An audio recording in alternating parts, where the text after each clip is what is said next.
Well, Just hold on a second. The video recording has started. so we've already started, so we'll call this council meeting to order. To regrets from our mayor George Bridge is in Quebec at FCM. He's a director and he's doing business in Quebec this week.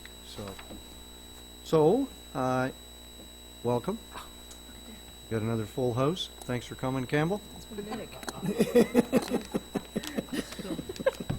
I'd like to ask if there's any disclosure of pecuniary interest today.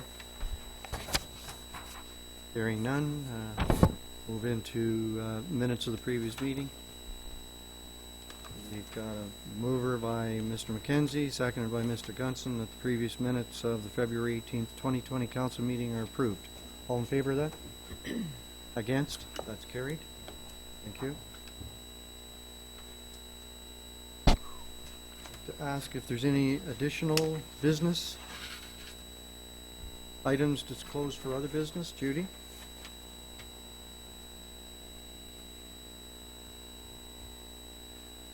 Anyone else? If not, there'll be lots of time. Ron? I have a couple myself, so there's no public meeting today. Sorry, are we doing we'll do a resolution to move into committee of the whole. Moved by Councillor Elliott, seconded by Councillor Dirksen, that the Town of Minto Council convenes into committee of the whole. All in favor? Against? That's carried. Thank you. So there is no public meetings today. There's no delegations. So we have a public question period. Campbell? We have no You have a public question? either. You have no questions? There's no dumb questions, you know that.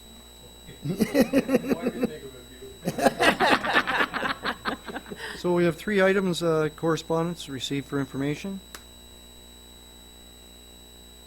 If there's any of those 3 items that anybody wants pulled out. I'd like to make mention of the Clifford Recreation Association. That newsletter comes out every month, and the volunteers that are doing that, we thank them for doing that because it's great information. Lets us all know what's going on in Clifford. So I'll entertain a motion and a seconder to receive those for information. Councillor Anderson, Councillor Elliott, all in favor of that? Against? That's carried. Thank you. We'll move into committees and town staff matters. So committee minutes. It's not on the microphone? Belinda. You are on here. You're on. Thank you. Deputy Mayor Turton, you're doing a great job keeping things moving here, so I'm going to slow you down a little bit. Just kidding, just kidding. I think you will. Our ACDAV minutes here are from February, and really not a whole lot of new stuff. We went through our year review presentation, which you've all seen. We did a little report on our EDCO conference, and I'm now on the EDCO board, as you all know, and next year I'm chairing the conference, or co-chairing the conference, so that's going to be a fun experience, and looking to learn from those that attended what they liked and didn't like, and improving on this year's conference. Summer gave a report on the Chamber AGM, of which we had 55 people in attendance. That is like unreal for an AGM, especially of a chamber and a rural chamber, so kudos to them on organizing a great event there. Not really a whole lot of other things that I wanted to point out in this meeting. It was a lot of updates and talking about the enhanced partnership, recapping for the committee again where we had gone since the last time. And yeah, there's not really much else to point out, I guess, out of those minutes. So I'll leave it at that unless there's any questions. Questions for Belinda? And there's obviously all kinds of attachments of all the downtown minutes. You can read those. And lots of stuff going on, lots of stuff about to happen. Here. Oh, sorry. So these Councillor Dirksen, minutes, go yeah, sorry, through you. So these minutes have not been approved by the committee, right? So at this point, they're still draft. Some of them. Well, sorry, I was talking about the actual Economic Oh, Development yes. Planning Committee. Those minutes are still Yes. draft. Yes, okay. Yep. Because I just noticed a couple little things that I normally call in ahead and I did not, but I'll just save it for the meeting. Sure, yep, they meet Yeah, next week, next Thursday. yes, Mhm. perfect. Okay, and then the Culture Roundtable? Do we want to Oh, do them all blended sure. at the same time? Yeah, Okay. and Culture Roundtable, the minutes from January, just a lot of talk about plans for 2020 and preliminary discussions around actions. That was it. They gave a lot of feedback into the master plan around cultural facilities and the surveys yet to come. So that was the focus of that meeting. And then in February, Jess Rowden came to our meeting and provided the same or similar presentation that she gave here at council to educate the committee on the work that they're doing with the Pride event. Talked a little bit about the storytelling events that are coming up this year, and Councillor Mackenzie, you'll note that we have some questions about if you're interested, or the Historical Society and group are interested in doing any storytelling events this year.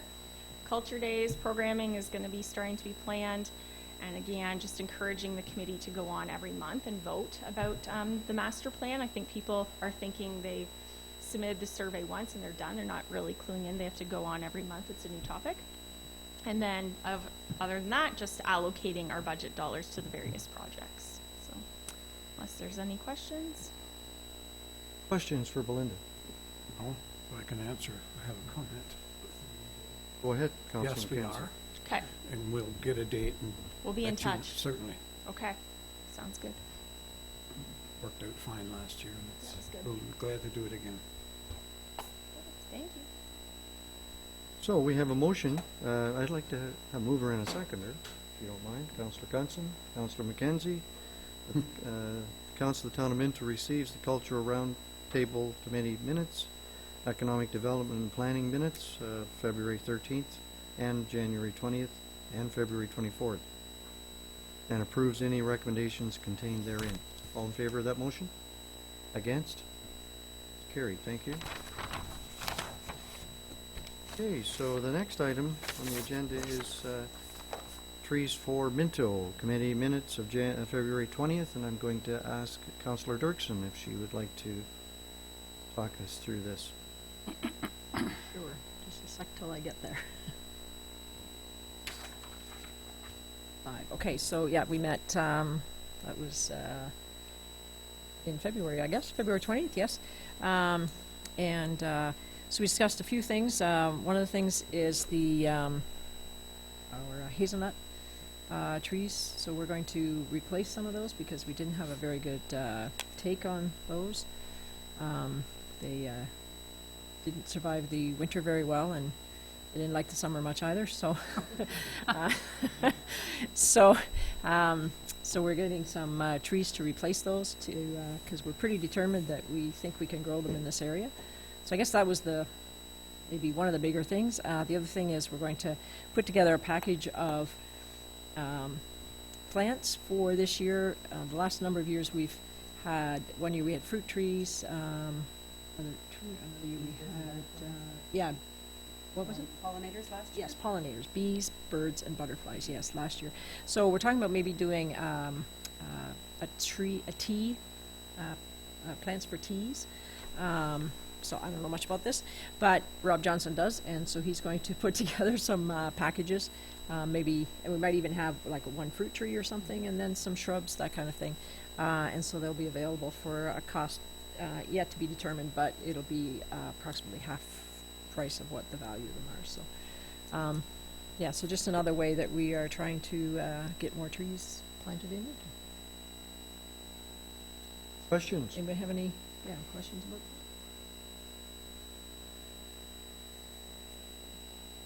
All right, so I'd like to, do you want to move this motion? Sure, I will move it. Councillor Dirksen, thank you. Councillor Anderson, that the Council of Town of Minto receive the Trees for Minto Committee minutes of February 20th, 2020, and approves any recommendations containing therein. All in favor of this motion? Against? It's carried. Thank you. Okay, so we're going to move into staff reports. Greg and Caitlin we're gonna talk about health and safety. Joint health and safety. Co-chairs. Okay. Annual health and safety review. Yeah, so just some background on what we're bringing forward here. On February 12th, the Ministry of Labor was in and did their ergonomics compliance review. We knew it was coming. They gave us, it was about a year and a half ago that the Ministry of Labor set out this program, and we've gone through the training, and they gave us the time to create our policies and our all the actions that needed to be done. So she was here on February 12th. She was here for basically the whole morning. She reviewed our policies, she reviewed our minutes from our meetings, she reviewed just various items that we had for her. Lots of positive comments. The main positive comment was, for a municipality our size, we are so far ahead of most other places, so that's a positive. It's nice to hear as a committee member that we're moving in the right direction. One of the main things that was done before the review was the job hazard analysis that all departments participated in. So they took all their tasks, broke them down, identified the hazards, and put controls and other things in place to mitigate the hazards. To go with the update, there will be another physical review. She's coming back in July sometime to go through some tasks with the workers and watch our people work and see how safe we are, and just kind of review the other stuff that she recommended that we complete, which are a couple of things are on the agenda for today. A couple policies and stuff that Caitlin's going to talk about. Sure. We have some nice pie charts about our incidents by department over the last year. We had a very safe year. We did not have many incidents, so that's good. We're moving in the right direction. Through this, we also tracked our WSIB claims for the last almost 20 years, 25 years. We're moving in the right direction. I think a lot of the policies and procedures that we've put in place over the years have helped.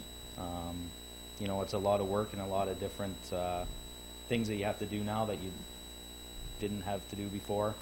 A lot of policies in place and procedures and stuff, but we're all moving in the right direction. The other exciting activity that we'll be involved in is we've proactively signed up for the WSIB Health and Safety Excellence Program. So it's a bunch of modules that you create over 5 years, 5-year process, and as you go through, it helps your WSIB claims.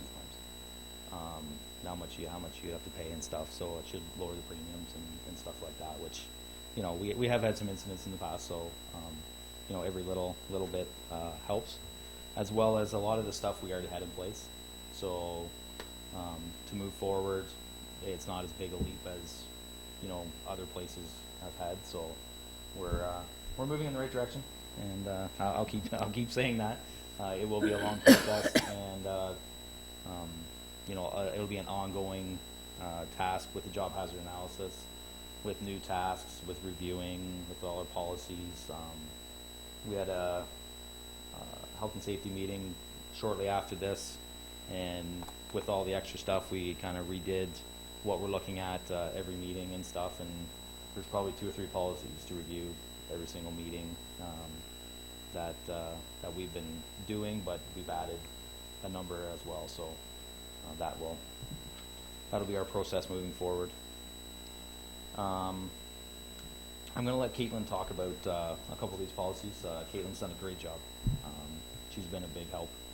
The committee really appreciates what she's done, and I appreciate it's taken a lot off of what I've had to do too. So it's been great.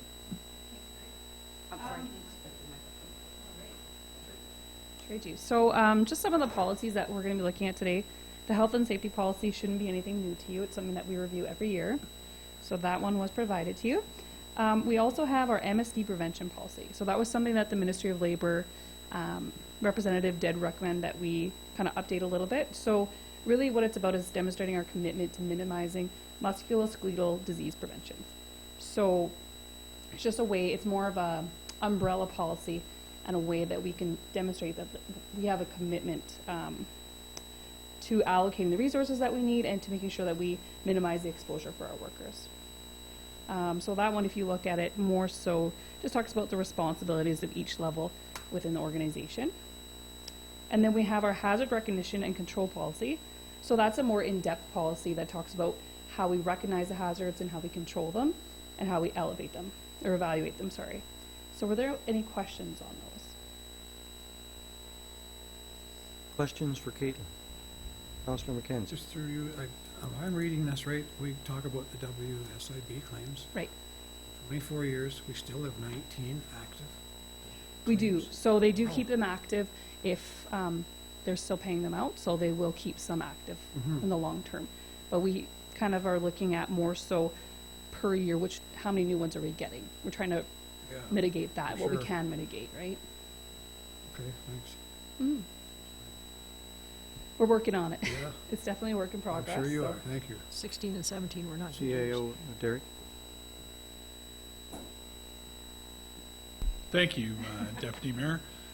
Just as a point of clarity, once that information goes to WSIB, the employer doesn't get a lot of updates from them. So although they will keep a file open, they don't regularly communicate back to us whether they close a case or not because of privacy issues with that type of information. So although it may look like there's 19 open, we very rarely get a closure report back from them to tell us that that file's been closed. So it is a little bit not deceiving is not the right word, but it looks worse than it actually is because we don't get those closure notices back from them. And I did call their office and go through them, and they weren't able to say, these are the ones that are closed, but they were able to say, we haven't made any payments for 2, 3, 4 years, but it's not technically closed yet, so. Other questions? So congratulations to you guys. When the Minister of Labour comes in and says you're doing a great job, you're doing better than most, that's a real feather in your cap. So on behalf of the council, keep up the good work. Sorry, unless there's more, Caitlin. Oh, that's everything. I'm not Yes. trying to cut you off. I'm a big cheerleader of health and safety. We eat, sleep, and drink it every day at work. I mean, we have a lot of machinery, a lot of equipment moving, and I know our friend over here in the corner, health and safety usually starts right at the top. If our senior management believe in it, then we can push it right to the bottom and make sure that everybody is abiding by the rules. And again, it's extremely important that we look after our people. Everybody needs to be able to drive their own vehicle home just like they drove it to work. So thank you for all your hard work and congratulations on our good record. So we have a motion. I need a mover and a seconder for this motion. Councillor Dirksen, Councillor Anderson, that the Council of the Town of Minto receives the 2020 Annual Safety Update and approves the Health and Safety Policy Statement, the MSD Prevention Policy, and the Hazard Recognition and Control Policy. All in favor of that motion? Against? That's carried. Okay, thank you so much. Thank you, guys. Take care. Keep up the good work on that. So, item number 2 on staff reports. Our CBO, Barry Kuipers. We want to talk about some new rules. Site alteration bylaw is what I'm bringing forward. Sounds- So as council's aware, the pace of development in Minto is at an all-time high. What this is causing people to look at is new development within Minto, so new subdivisions, infill lots, redevelopment of properties. A lot of the easy properties to be developed already have. So it's the lower lying ones are the ones that it's more feasible at this point to develop because the lot costs have gone up. So people are starting to look that way. In addition to this, we're seeing the effects of a lovely thing called climate change. This is causing increased amount of rain or severity of the events in Minto and causing localized flooding in different areas. In addition to that, the tolerance of people for having standing water on their property seems to have decreased over the past few years. Property owners are starting to look at regrading of their properties. Some issues we have had in the past with certain properties is when they go to modify the grading, they interrupt what the natural drainage paths of those properties are, which causes backup of water onto adjacent properties, which is not a good thing. The only tool that we have in place for both cases, new subdivisions where they require fill as well as regrading of existing lots, is through our property standards bylaw. Unfortunately, that tool is a reactionary tool, which means the work is done. If it's not done properly, then we have to go in, put orders on, and make them redo it. It takes time. It upsets everyone. The neighbors are upset. The property owner's upset. So the tools that are contained within this bylaw are trying to mitigate those concerns. So essentially, we're not trying to discourage either filling of properties or modifications of grading on properties. We just want to make sure that when it's done right, just to mitigate any potential conflict between property owners. So what the contents of the bylaw are is upon the submission of an application, the applicant's to provide us with drawings showing what they're proposing to do. So the amount of fill they're bringing in, the elevations, where the drainage paths are currently, where they're being modified to, just to ensure that it's going to function properly after the site. So we would review that submission with our engineer, and as per the contents of the bylaw itself, once we're satisfied with the contents of the plan submitted, as well as entering into terms of the site alteration agreement, staff would enter into that contract or agreement with the applicant. So the proposal isn't to bring those forward to council. Once the agreement is entered into with the applicant, the part of the contents of the bylaw is to retain security for the amount of fill that they're putting in. So the scale of the security would depend on the scale of the project. And essentially it's so that if the applicant is in default of the agreement, and the terms of the default are in the agreement itself, then we have the money to come in and rectify whatever the deficiency is. Just to essentially make sure we've got the money to fix up what the problem is. If there's no problems, everything's signed off on the end of the day, the securities would go back 100% to the applicant or whoever provided the security to us. At this point, there is no proposed fee associated with the bylaw. The only fee that the applicant would have to submit would just be what our third-party review costs are. So if our engineer needs to look at the proposal, then whatever his or her fee to us would be, we would recover that cost back. And then essentially once the site alteration has been completed, their consultant would review it to make sure it's in accordance with the plan. We would do the same, and then we would release the security back to them. Other contents that the bylaw does account for would be things like mud tracking. So if they're filling a property, any mud, dirt, stones brought onto our road, it would be their responsibility to clean up. If they don't, then we could use the security money to clean it up for them. So again, essentially, it's just the bylaw is proposed to fill a gap with what authority that we had previously, that it was just the property standards and reactionary. So we're trying to be proactive, make sure everything's done properly the first time, and mitigate any conflict between neighbors. Any questions? Questions? Councillor Elliott. So we're talking about not causing problems for neighbors and such like. So the only way that they can drain the new property will cause the neighbors to have some problem. Is it the responsibility of the builder to mitigate the problems with the neighbors? It would be, and each scenario is different. So it could be a matter of installing private drains or an extension of the municipal stormwater system to take in those flows. Essentially, the way to think about this bylaw, which is no different than any new development of property, that you're responsible to accept what you accept today, the same amount.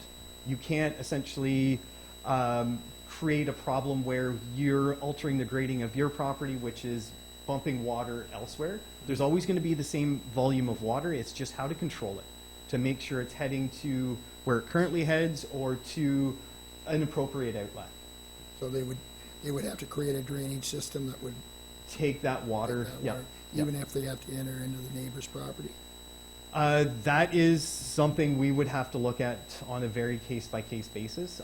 It's going to depend on multiple things, whether they've got an outlet through their property. If not, essentially worst-case scenario, if they can't regrade their property or fill their property properly, then they can't do it. And essentially, it's not causing any more issues or problems in the area than what is there today. Okay. We just don't want to make it worse. Thanks. Other questions? So, up until now, Yep. if I had a lot, I could put on the lot whatever I wanted to bring it up so I could build on it or do whatever. Or not do anything with it. Yeah. Yeah. So, the only, in Hairston specifically, the only control over that is typically Maitland Valley Conservation Authority approval.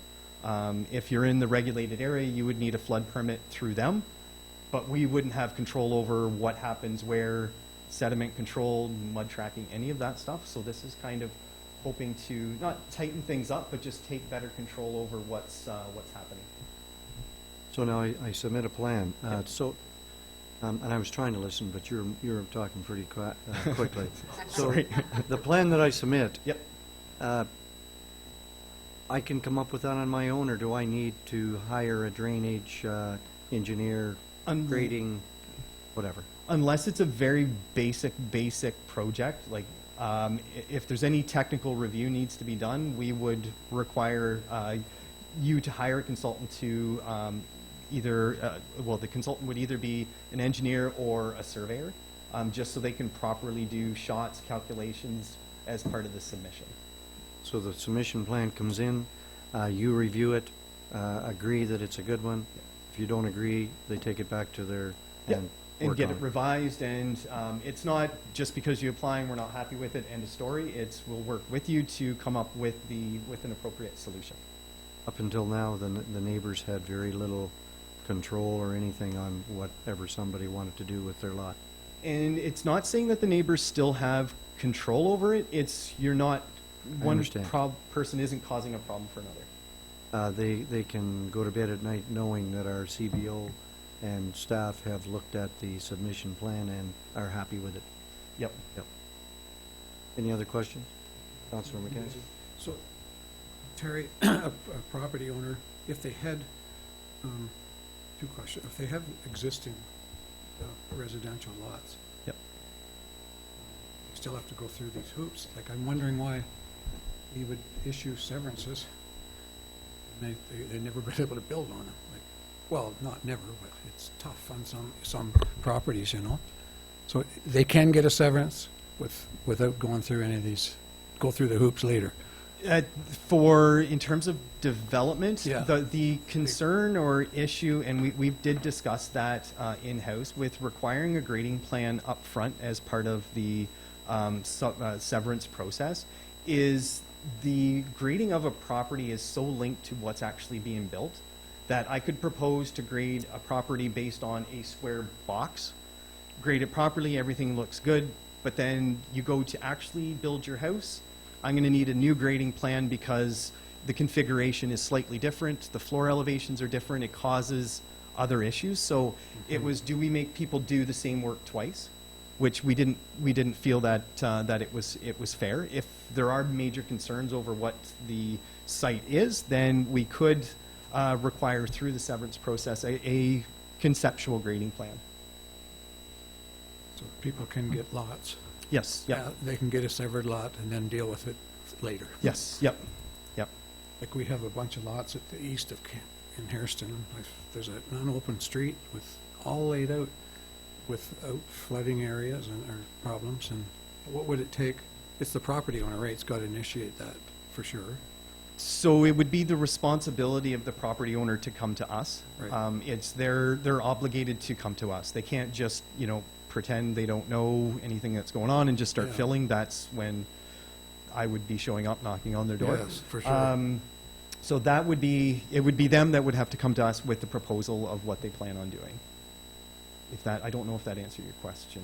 I just see it like for the street, this is information for me more than anything, but to open that street up, even though there's a dozen lots there, who pays for that?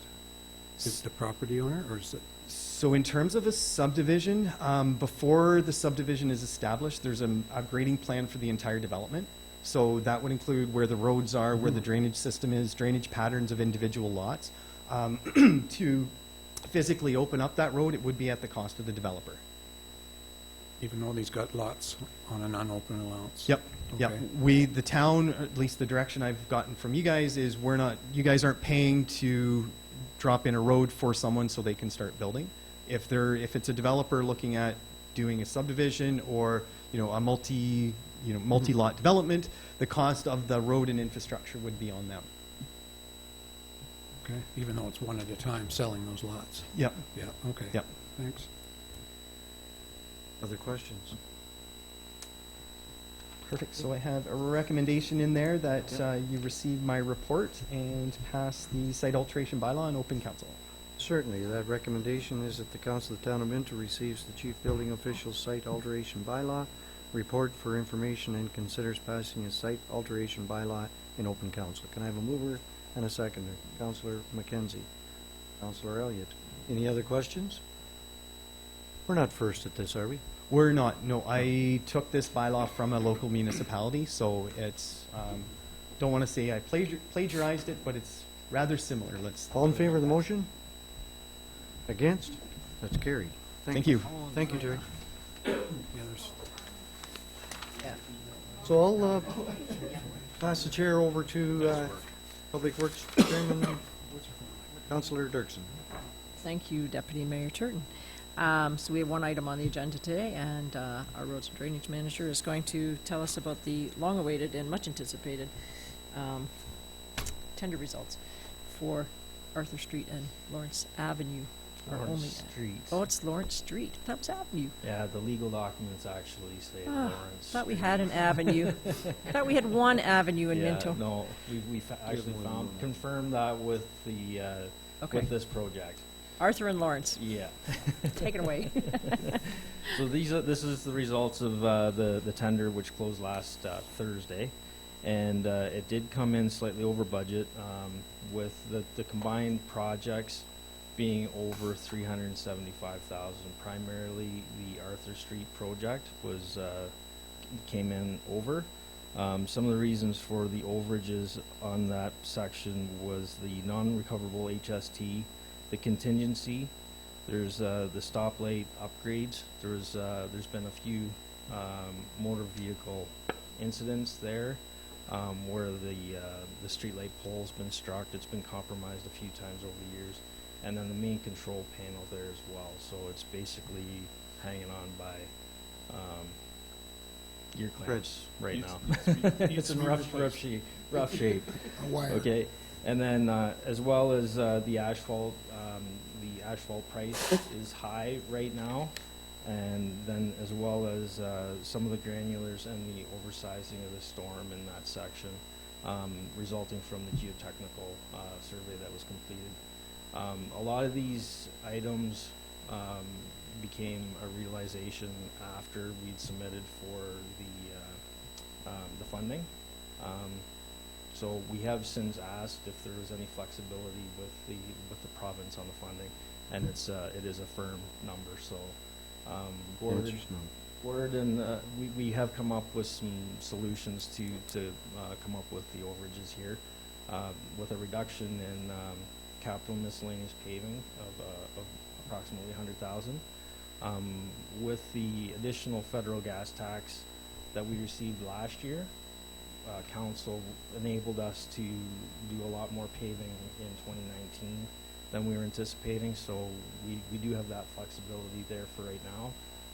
And then with the unknowns of the federal gas tax this year and some other funding sources, there could be some resources to replenish some of these items as they become available. We're being optimistic. Nothing wrong with that. Is there any questions with Questions this one? for Mike? Oh, sorry.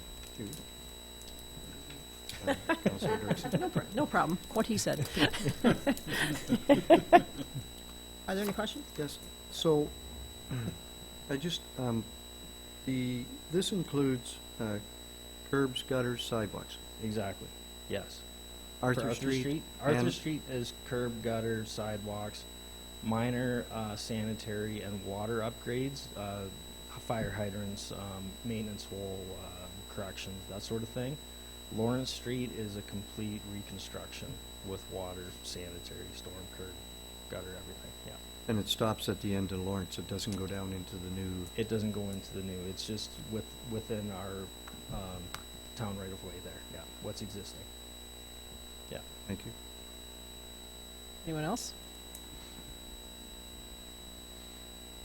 Okay, I'll read the recommendation that Council of the Town of Minto receives the Roads and Drainage Manager's February 27th, 2020 report, Harrison, Arthur Street East, and Lawrence Street tender, it says street there, and further that the tender be awarded to Moorfield Excavating at a price of $1,997,452.45 plus HST.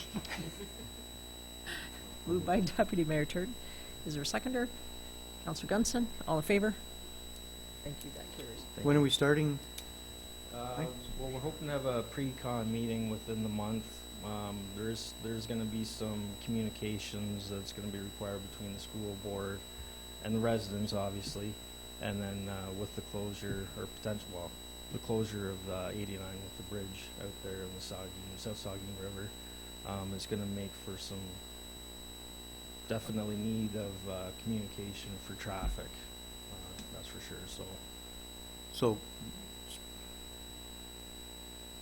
do you mind if I ask a couple questions? No, you're doing a great job. So, when the buses come out of Minnow Clifford, Yes. will they all go left? They will all go left. Basically, the only time they're going to have to go left is, or to the east, is when there's any works taking place between Lawrence and George. So there's about a 50-meter span-ish, 100-meter span there where there is the overlap, and it'd be very minor because it's just the break-in of the sanitary and the tie-in to the water. The storm is minimal through that area as well, so there could be a conflict for a week or a couple weeks there. So the bus route to Clifford will be down George to, It could be going around through George Street to Young, or that's still yet to be determined based on what the school board needs are going to be. So that's where that communication is going to come into play. Yeah. Okay. great. Okay. Thank you. Thank you. Turn the chair back to the Deputy Mayor. Okay, so we'll ask our treasurer to come up. We want to talk about council remuneration reports. I think so. Welcome, Treasurer Duff. All right. One of our favorite topics here, my annual statutory report. So this is the second year that we're into the loss of the federal one-third tax-free allowance. So we've tried to make some budgetary adjustments over the last couple of years, and I think especially for 2020, we're a lot firmer ground. So we have our regular earnings set up as a flat fee, plus the per diems, and basically that's a variable depending on the number of meetings and that, seminars and conventions and regular expenses and all that. Again, the other anomaly that we're used to is this is on a December to November time period. So that's where I've kind of made the comment for 2019, we're running about 7% below actual, 147 budgeted and 137 actual for fiscal 2019. It's going to be a little different from this report. So anyway, any questions? Questions for our treasurer? Hearing none, recommendation is that the Council of the Town of Minto receives the February 25th report from the treasurer regarding 2019 council remuneration of information. So Gord, looking at this then, we are a little over budget? On this particular time period, Yeah. yes. But on the fiscal, no. Everybody understand the motion? All in favor of that motion? Against? Did we not get a mover and a seconder? Yeah. Pardon I'll me? move it. Counselor Elliott. Counselor McKenzie, thank you. And we better vote again. All in favor of that motion? Against? That's carried. Can you interest everyone? Second item, Gord, Treasurer Duff, is approval of the accounts. Can you That's take us right. through them, please? One of our smaller ones again.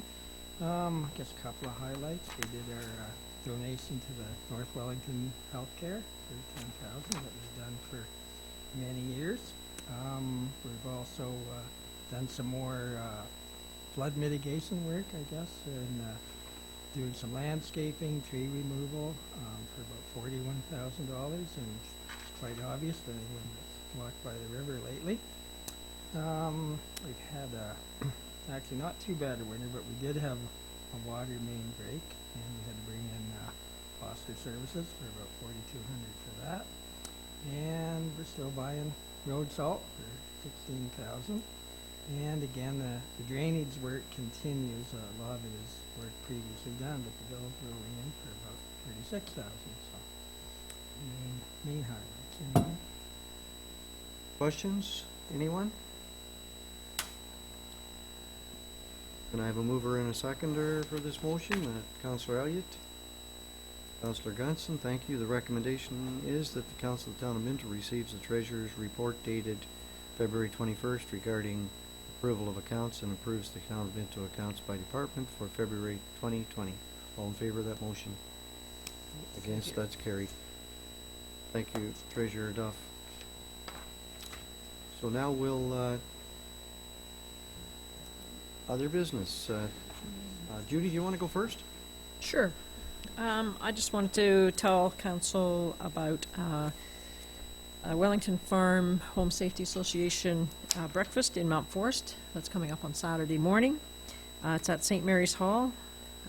It's a free pancake breakfast, and there will be lots of interactive booths for kids and families to visit. Very family friendly, and so that runs from 9 a.m. till 11:45 a.m. That's one of the, we have, this is our first one up at the north end of the county. We've done these in Alma for a number of years. But this is a committee that I sit on behalf of council, so if you can make it over there, that would be fantastic. And we'll also be present with a booth at the Drayton Farm Show, which is coming up on the 25th and 26th of March. Perfect, thank you. That's all for now. Councillor Elliott. We had an organ meeting last night, and it was passed that we're going ahead with our air conditioning system. And as soon as possible, Metzger's Heating will be doing the work for us. And it'll start as soon as they're ready to get started at it. We hope we have it up and running for summer. As far as payment goes, we have lots of money in reserves to be able to cover that through our Norgan volunteers and people that have made some money over the past. So shouldn't cost the taxpayers, other than those who have donated to the theater, any money. Okay. Anyone else? I have a couple. This Friday night at the Hairston Legion upstairs is the Hairston Rising Chili Challenge from 6:30 to 8. And its admission is a monetary donation. So there's something for you to do on Friday night. Saturday morning is the Hairston Masonic Breakfast and Bake Sale. So at the Masonic Lodge between 8 and 10. And we have a come and go, the Hairston Flood Mitigation Project, which is very, very near and dear to all of our hearts. It's Wednesday, March 25th at the downtown Hairston Library downstairs from 3 to 6. 30. 3 to 6:30. And the last one is I'd like to a little shout out to our Public Works men and women. over the weekend, especially Thursday, Friday, Wednesday, Thursday, Friday, Saturday, and I say the women too, because when the boys leave home, they're going to work and they're gone long hours, and so we like to thank the wives as well. Thank the guys, and Mike, take that back to your guys. I mean, we driving up and down the streets on Saturday morning, the big snowbanks, but the snow was off the roads and sidewalks, and we appreciate that a lot. I'm not sure whether we had any calls about, but I mean, our main streets were clear, and a lot of the other streets, it was pretty amazing, and I was in all three Minto centers. So thank you very much, and take that back to your guys. Councillor Dirksen. Not to be sexist, but I just wanted to state that we actually have a female employee that is out there moving snow as well. She's excellent, too. Okay. Really, really good. Pardon So me. I just don't want to forget her. Absolutely. Best I way. apologize for that. I'm not sure if I knew that. Well, Mike didn't have a mic, but I'm sure Mike wanted to say that if he had a mic. I've got lots of good comments about her, how good she is, so. Okay, anything else? So, so we've got a mover, Councillor Anderson, Councillor McKenzie, that the committee of a whole convene in regular council meeting. All in favor of that? Against? It's carried. Thank you. Any notice of motions? Hearing none, we'll move right along. Moved by Councillor Gunson, seconded by Councillor Elliott, that the Council of the Town of Minto ratifies the motions made in the committee of a whole. All in favor of that? Against? That's carried. Thank you. Moved by Councillor Dirksen, seconded by Councillor Anderson, that Bylaw 2020-16 to prohibit and regulate the removal of topsoil, the placing or dumping of fill, and the alteration of the grade of land be introduced and read a first, second, and third time, passed in open council and sealed with the seal of the corporation. All in favor of that motion? Against? Pretty fast for a long bylaw. Long bylaw. Long bylaw. Yeah, there was a long bylaw. Don't have to read it, remember? Moved by Councillor McKenzie, seconded by Councillor Gunson, that Bylaw 2020-17 to appoint Mark Potter, Deputy Treasurer for the Corporation of the Town of Minto, effective March 9th, 2020, be introduced and read a first, second, third time, and passed in open council and sealed with the seal of the corporation. All in favor of that motion? Against? That's carried. Mark Potter. Moved by Councillor Elliott, seconded by Councillor Dirksen, that Bylaw 2020-18 to confirm actions of the Council of the Corporation of the Town of Minto respecting a meeting held March 3rd, 2020, introduced and read a first, second, and third time, and passed in open council and sealed with the seal of the corporation. All in favor of that? Against? That's carried. Moved by Councillor Anderson, seconded by Councillor McKenzie, that the Council of the Town of Minto adjourn to meet again at the call of the Mayor. All in favor of that? Against? Carried. Thank you very much.